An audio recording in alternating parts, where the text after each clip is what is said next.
নমস্কার সুমনদা, মঞ্চে উপবিষ্ট সকলকে আমার আন্তরিক শ্রদ্ধা ও প্রণাম এবং আপনাদের সকলকে আমার আন্তরিক শুভেচ্ছা এবং শ্রদ্ধা। আজকে আমরা খুব কঠিন পরিস্থিতিতে এসে দাঁড়িয়েছি এবং আমি বিভিন্ন বক্তার নানা রকমের বক্তব্য শুনলাম। রাষ্ট্রবিজ্ঞানের ছাত্র বা আন্তর্জাতিক সম্পর্কের ছাত্র হিসেবে আমি একটা বিষয় দিয়ে শুরু করি, যেটা হান্স মার্গানথিউয়ের লেখা একটি বই, যেটা দ্বিতীয় বিশ্বযুদ্ধের প্রেক্ষাপটে লেখা হয়েছিল, পলিটিক্স অ্যামংস্ট নেশন। এবং রাষ্ট্রবিজ্ঞান এবং ইন্টারন্যাশনাল রিলেশনসে রিয়েলিস্ট থিওরির অর্থাৎ বাস্তববাদী তত্ত্বর সবচেয়ে গ্রহণযোগ্য বই কিন্তু এটি। এই পরিপ্রেক্ষিতে আজকে যখন ভারতবর্ষের এই প্রেক্ষাপট, যখন ২৬ জন ভারতবাসীকে নিহত করা হলো, মারা হলো এবং হত্যা করা হলো, তখন কিন্তু আমরা বাস্তববাদের বাইরে যেতে পারবো না। এখন এই মুহূর্তে আমাদের কোনো রকম আদর্শবাদী সিদ্ধান্ত নেবার সময় নেই। কিন্তু প্রেক্ষাপটটা যদি আমরা আরেকটু পিছিয়ে যাই, ১৯৪৭ সাল, জম্মু এবং কাশ্মীরের রাজা হরি সিং তিনি সিদ্ধান্ত নিতে পারছিলেন না তিনি পাকিস্তানে যোগ দেবেন না ভারতবর্ষে যোগ দেবেন। ঠিক এই সময় যখন কিছু ট্রাইবাল মিলিশিয়া জম্মু এবং কাশ্মীর আক্রমণ করেন, তখন হরি সিং ভারতবর্ষের প্রধানমন্ত্রী শ্রী জওহরলাল নেহরুর কাছে আবেদন করেন যে জম্মু এবং কাশ্মীরকে সাহায্য করার জন্য। এবং সেই সময় তত্ত্বটা কী ছিল?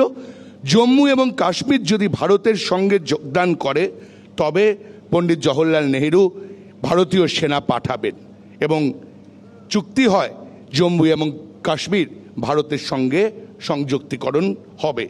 অর্থাৎ প্রিন্সলি স্টেটগুলো যেমন হায়দ্রাবাদ বা অন্যান্য প্রিন্সলি স্টেট কখনো কখনো নানাভাবে যখন ভারতের সঙ্গে যোগদান করে, জম্মু এবং কাশ্মীরের রাজা হরি সিং কিন্তু স্বেচ্ছায় সেই সময় ভারতবর্ষের সঙ্গে যোগদান করেছিল এবং যুদ্ধে ভারতবর্ষের জয় হয়েছিল। কিন্তু জয়টা কিভাবে এলো? ১৯৪৮ সালে যখন প্রায় পাকিস্তানি সৈন্য, যেটাকে আমরা বলি লাইন অফ কন্ট্রোল, এই অবধি চলে এসেছে, তখন ভারতবর্ষ এটাকে ইউনাইটেড নেশনসে রেফার করে এবং ইউনাইটেড নেশনস সিজ ফায়ার করতে বলে এবং যেখানে যুদ্ধ হয়েছে সেখানে থেমে যেতে বলে। কিন্তু পাকিস্তানি আর্মি কিছুতেই লাইন অফ কন্ট্রোল ছাড়তে রাজি হয় না। আর আজও পর্যন্ত জম্মু এবং কাশ্মীর আইনগতভাবে ভারতের অংশ হলেও পাকিস্তানি সেনাবাহিনী কিন্তু লাইন অফ কন্ট্রোল ছাড়ছে না এবং একের পর এক আঘাত আমাদের ওপর হেনে যাচ্ছে।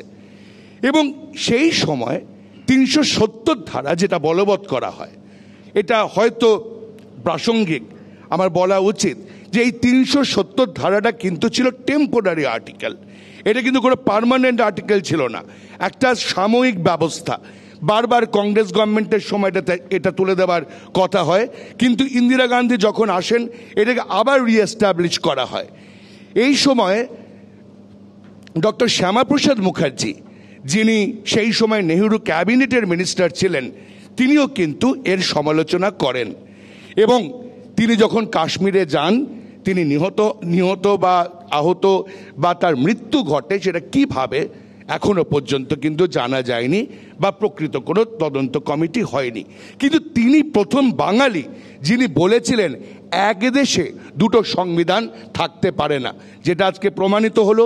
যখন আমরা আলোচনা করছি, আমরা যখন নানাভাবে বলছি যে জম্মু এবং কাশ্মীর ভারতের অবিচ্ছেদ্য অঙ্গ, তখন কিন্তু এটা মনে রাখতে হবে, দুটো সংবিধান দিয়ে এতদিন পর্যন্ত আমরা জম্মু এবং কাশ্মীরকে যখন আলাদা করে রেখেছিলাম, সংযুক্তকরণের পর আজ যখন ভারতীয়বাসীর ওপর আঘাত তারা হানছে, পাকিস্তান হানছে, তাহলে কিন্তু ভারতের সামরিক বাহিনী ভারতবর্ষ রাষ্ট্র হিসেবে সম্পূর্ণ অধিকার আছে যে প্লেবিসাইড, যে সিজফায়ার, যে আন্তর্জাতিক চুক্তি, সিমলা এগ্রিমেন্ট পাকিস্তান ধ্বংস করেছে, নষ্ট করেছে, সে অস্বীকার করেছে। তার পরিবর্তে যেটুকু অংশ জম্মু অ্যান্ড কাশ্মীর পাকিস্তানের অধীনে আছে সেইটুকু নিয়ে নেবার। আমি আশা করব আগামী দিনে ভারত সরকার যেই থাকুন ক্ষমতায় ওইটুকু অংশ যেন ভারতবর্ষের মাটিতে ফিরে আসে। কেননা আইন অনুযায়ী 1947 সালের চুক্তি অনুযায়ী ওই জমি কিন্তু আমাদের, এবং আমরা এতদিন পর্যন্ত আন্তর্জাতিক স্তরে আন্তর্জাতিক চুক্তিগুলোকে লঙ্ঘন করিনি। আজ যখন পাকিস্তান লঙ্ঘন করছে, ওই জমি আমাদের ফেরত নেবাটা বাঞ্ছনীয়। শুধুমাত্র লঙ্ঘন করছে না, একের পর এক জেনেভা কনভেনশন 1, 2, 3 তারা ধ্বংস করছে, এবং মেন ইন ইউনিফর্মকে না মেরে তারা মারছে সাধারণ মানুষকে। এটা কিন্তু আমাদের পক্ষে এই মুহূর্তে ভারতবাসী হিসেবে আর মেনে নেওয়া সম্ভবপর নয়। 370 ধারার বাতিল অনুযায়ী আজকে কিন্তু অবিচ্ছেদ্য অঙ্গ, যদিও জম্মু এবং কাশ্মীরকে পুরোপুরি আমরা পাইনি। আরেকটু মনে রাখতে হবে, 62 সালে চীনের সঙ্গে ভারতের যুদ্ধ হবার পর জম্মু এবং কাশ্মীরের সবচেয়ে ওপরে শাসগাঁও বলে একটা জায়গা আছে, সেটা পাকিস্তান চীনকে গিফট করে দেয় যুদ্ধ জয় করেছে বলে। 63 সালে এই শাসগাঁও থেকে প্রায় 150টার কাছাকাছি গ্লেশিয়ার ফ্লো করে। আজকে চীন সেই জল পাচ্ছে মাইক্রোচিপ বানানোর জন্য। যখন আজকের পৃথিবীতে তেলের জন্য যুদ্ধ কমে গেছে, মাইক্রোচিপের জন্য যুদ্ধ বেড়ে গেছে, তখন কিন্তু পুরো কাশ্মীর শাসগাঁও সমেত ভারতের ফেরত নেওয়া জরুরি। কেননা আমরা ডিপ পাকিস্তানে যেতে পারবো না বা যাব না, আমরা আন্তর্জাতিক আইন মানি, কিন্তু যেটুকু অংশ আমাদের সেইটুকু এই হত্যা লীলার পর কিন্তু ভারতবাসী হিসেবে আমরা দাবি রাখতেই পারি, সেটুকু অংশ আমরা যেমন করে হোক আমাদের ভারত ভূখণ্ডের মধ্যে নিয়ে আসি।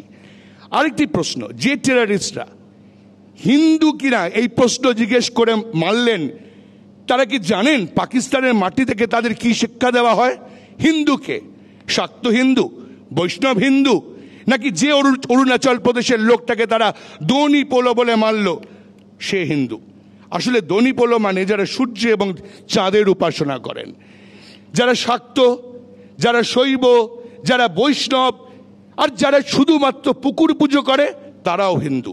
অর্থাৎ হিন্দু শব্দটা একটি সংস্কৃতি, হিন্দু শব্দটা একটি ধারণা।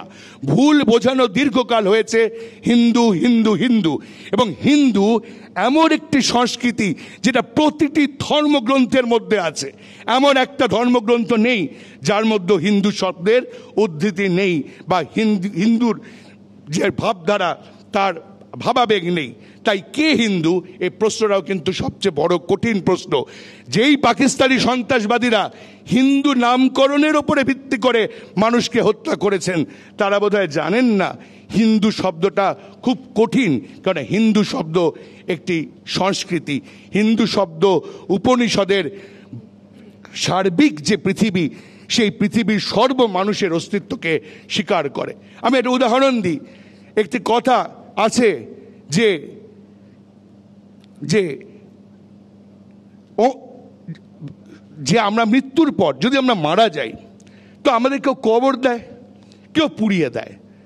অর্থাৎ এই যে মৃত্যুর পর কবর বা পুড়িয়ে দেওয়ার পর আমরা কেউ না কেউ মাটিতে যাবাই, কেউ ছাই হয়ে যায়।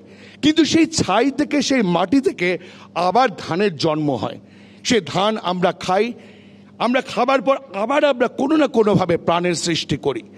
তাই হিন্দু ধর্মের যে ধারণা, সে ধারণা প্রতিটি ধর্মের ধর্মগ্রন্থের মধ্যে ইতিমধ্যেই স্থাপিত আছে। মহারাজকে আমি অনুরোধ করব, একটা জায়গায় হয়তো তিনি রবীন্দ্রনাথের একটি উদাহরণ দিয়েছেন, কিন্তু আমি বলবো, আবারও বলবো, হিন্দু হিসেবেই বলবো, রবীন্দ্রনাথ কিন্তু কোনো দিন মুসলমানকে ঘৃণা করেননি। রবীন্দ্রনাথের প্রখ্যাত একটি রচনা আছেন, আমি অনুরোধ করব যারা ভুল কোট করছেন বা ভুল বলছেন তারা একবার পড়ে নেবেন যে একজন প্রসিদ্ধ ব্রাহ্মণ আর একজন প্রকৃত মুসলমানের মধ্যে কোনো পার্থক্য নেই, পার্থক্য থাকতে পারে না। আর বঙ্কিমচন্দ্রের আনন্দ মাঠও যদি আমরা রেফার করি, যেখানে বন্দে মাতরম শব্দের উদ্ধৃতি রয়েছে, আমরা দেখব বঙ্কিম পর্যন্ত পরবর্তীকালে ধীরে ধীরে ধীরে ধীরে এই সর্বমত স্বীকার করে নিচ্ছেন। এবং সেটা স্বীকার করছেন যখন রামকৃষ্ণের সঙ্গে তার দর্শন হচ্ছেন। আমি আপনাদের আবারও অনুরোধ করব যে কথামৃতের যে পর্বে রামকৃষ্ণের সঙ্গে বঙ্কিমের দর্শন হচ্ছে, সে জায়গাটা, সেই উদ্ধৃতিটা একবার দেখে নেবার জন্য। তাই যত মত তত পথের ধারণা, এটা কিন্তু আমাদের মনে রাখতে হবে। কাজী নজরুল হিন্দু ছিলেন না? আমি যদি আজকে বলি কাজী নজরুল কি ছিলেন, আমরা খালি একই বৃন্তে দুটি কুসুম বলছি তা নয়, এটা মনে রাখতে হবে। তিনি তন্ত্র সাধনা করেছিলেন। আজকের অধিকতর বহু শ্যামা সঙ্গীত কাজী নজরুল ইসলামের লেখা। যারা ওই হিন্দু নিধন করেছেন কাশ্মীরের মাটিতে, তারা জানেন না একজন মুসলমান ধর্ম অবলম্বী কবি তিনি কিন্তু তন্ত্র সাধনা করেছিলেন এবং কালী সাধনা করেছিলেন। তিনি জানেন না যে রামকৃষ্ণ সুলাইমান দর্শন মতে তন্ত্র সাধনা করেছিলেন এবং ধর্ম সাধনা করেছিলেন। অর্থাৎ মিলন ক্ষেত্রটা ভারতবর্ষ, মিলন ক্ষেত্র একটাই সারা পৃথিবীতে, সেটা হচ্ছে ভারতবর্ষ। স্বামী বিবেকানন্দের কথা কেউ কেউ উল্লেখ করলেন। স্বামী বিবেকানন্দ শিকাগো ধর্ম মহাসভায় গিয়ে হিন্দু ধর্মের প্রতিনিধিত্ব যখন করছে, তখন আরেক দল তারই ধর্মের মানুষ কিন্তু তাকে হত্যা করার লীলা চালিয়েছিল। আমরা যদি মাই প্ল্যান অফ ক্যাম্পেইন পড়ি, যেটা ম্যাড্রাস লেকচারে স্বামী বিবেকানন্দ দিয়েছিল, সেখানে দেখবেন যে চায়ের মধ্যে খালি ঠাকুরের মুখটা ভেসে উঠছিল বলে তারা আমাকে হত্যা করতে পারেননি। কেন? তিনি অব্রাহ্মণ ছিলেন বলে। নরেন্দ্রনাথ দত্ত, হয়তো ব্রাহ্মণ্যবাদের সমাজ এই নরেন্দ্রনাথ দত্তকে অনেক জায়গায় মেনে নিতে পারেনি। আমি খুব কন্ট্রোভার্সিয়াল হতে পারি, কিন্তু কথাগুলো ইতিহাসের দিক থেকে সত্য। এবং স্বামী বিবেকানন্দ নিজে ব্রাদারহুড অ্যান্ড ইকুয়ালিটি, এই শব্দটা যে ইসলামের মধ্যে আছে, বারবার বলে গেছেন। এবং তিনি বলেছেন the wonderful democracy the Islam has.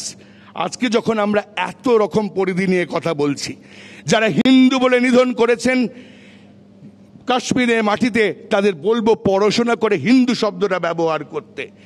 আর দৌলত কাজী, রাজিয়া সুলতানা থেকে শুরু করে বেগম আক্তার, আমজাদ আলী খান কোনো ধর্ম হয় না, তারাও হিন্দু। প্রমাণ করুক তারা হিন্দু নয়। কাজী নজরুল ইসলাম যেমন হিন্দু, শ্রী রামকৃষ্ণ তেমন হিন্দু। হিন্দু একটি সংস্কৃতি। আর যেটুকু মাটি বাকি আছে কাশ্মীরে, যেটুকু মাটি লাইন অফ কন্ট্রোলের ওপারে পাকিস্তান অকুপাইড কাশ্মীর, সেটুকু কিন্তু আমরা দাবি রাখি। আমরা সেইটুকু জমিও আজকে ফেরত চাই এই মৃত্যুলীলার পর।